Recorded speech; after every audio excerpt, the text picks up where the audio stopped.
Hello student, ज्ञान संचय केंद्र में मैं सोनी ओझा आप सभी बच्चों का बहुत बहुत स्वागत करती हूँ। बच्चों, हमने कविता हो गई है पीर पर्वत सी पहले भाग में पढ़ लिया है। अब हम इस कविता से आने वाले महत्वपूर्ण प्रश्न उत्तर करेंगे। तो इस कविता का सबसे पहला प्रश्न है, हो गई है पीर पर्वत सी के लेखक का क्या नाम है? तो इसके लेखक का नाम है दुष्यंत कुमार। अगला प्रश्न है, दुष्यंत कुमार का जन्म कब हुआ था? तो दुष्यंत कुमार का जन्म 1 सितंबर 1933 ईस्वी को हुआ था। अब हमारा अगला प्रश्न है, दुष्यंत कुमार का जन्म कहाँ हुआ था? तो दुष्यंत कुमार का जन्म बिजनौर जिले के राजापुर नवादा में हुआ था।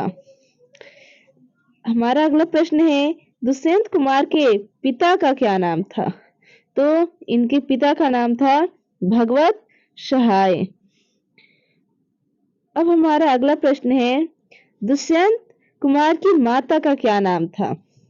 तो दुष्यंत कुमार की माता जी का नाम राम किशोरी देवी था।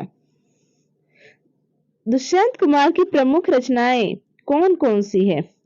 तो दुष्यंत कुमार द्वारा लिखित प्रमुख रचनाएं सूर्य का स्वागत, आवाजों के घेरे, जलते हुए वन का वसंत इनके प्रमुख काव्य संग्रह में आते हैं।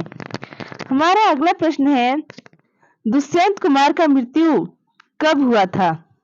तो दुष्यंत कुमार का मृत्यु 30 दिसंबर 1975 ईस्वी को हुआ था।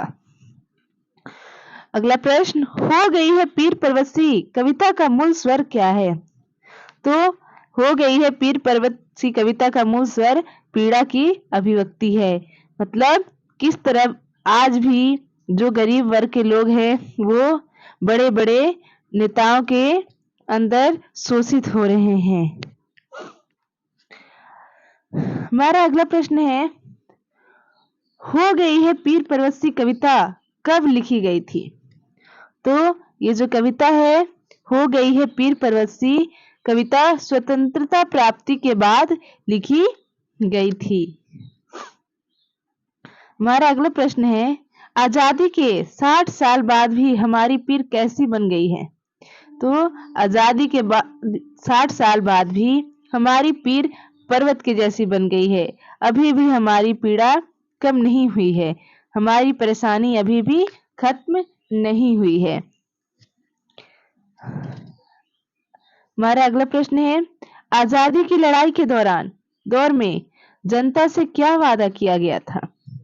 कवि क्या कह रहे हैं कि जब आजादी मिला था हमें तो उस वक्त जो नेता सब थे हमसे क्या वादा किए थे? तो उन्होंने आजादी की लड़ाई के दौरान जनता से यह वादा किया था कि उनकी अब सारी समस्याओं का समाधान किया जाएगा, उनके लिए हर घर बनेगा, हर घर में रोशनी मिलेगी, हर व्यक्ति को रोजगार मिलेगा। ये सारी वादाएं की गई थी। हमारा अगला प्रश्न है, भ्रष्टाचार की बुनियाद को हिलाने के लिए हमें क्या करना होगा? तो भ्रष्टाचार की बुनियाद को हिलाने के लिए हम सभी को एकजुट होकर संघर्ष करना होगा, विरोध करना होगा, क्रांति करना होगा, तभी ये भ्रष्टाचार खत्म होगा, जड़ से मिटेगा। हमारा अगला प्रश्न है, प्रस्तुत कविता में कवि का आग जलाने से क्या तात्पर्य है? तो प्रस्तुत कविता में कवि का आग जलाने से यह तात्पर्य है कि अब समय आ गया है कि हम अपने ऊपर हो रहे अत्याचारों का विरोध करें, हम अपने ऊपर हो रहे अत्याचारों के विरुद्ध आवाज उठाएं, क्रांति करें। हमारा अगला प्रश्न है, कवि किसके सीने में आग जलाने के लिए कहते हैं?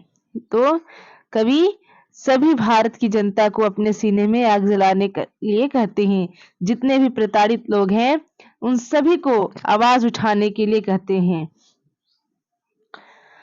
हमारा अगला प्रश्न है, बुनियाद से कवि का क्या तात्पर्य है?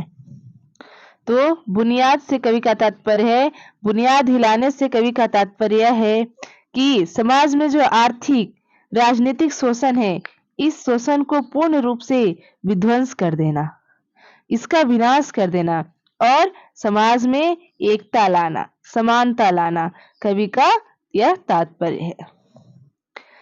हमारा अगला प्रश्न है, दीवार शब्द किसका प्रतीक है? तो इस कविता में दीवार शब्द शोषित और शोषण, अमीरी और गरीबी के बीच के अंतर को स्पष्ट करता है। हमारा अगला प्रश्न है, जब आम आदमी सड़क पर उतर जाता है तो क्या होता है? तो जब आम आदमी सड़क पर उतर आता है तो एक जन आंदोलन हो जाता है और यह जन आंदोलन समाज की जड़ को हिला कर रख देता है, भ्रष्ट राजनीति की जड़ को झकझोर देता है, समाज में एक क्रांति ला देता है। तो बच्चों, ये थे कुछ महत्वपूर्ण प्रश्न उत्तर। इस प्रश्न उत्तर को आप अच्छे से कर लें ताकि आपको परीक्षा में कोई भी कठिनाई ना हो।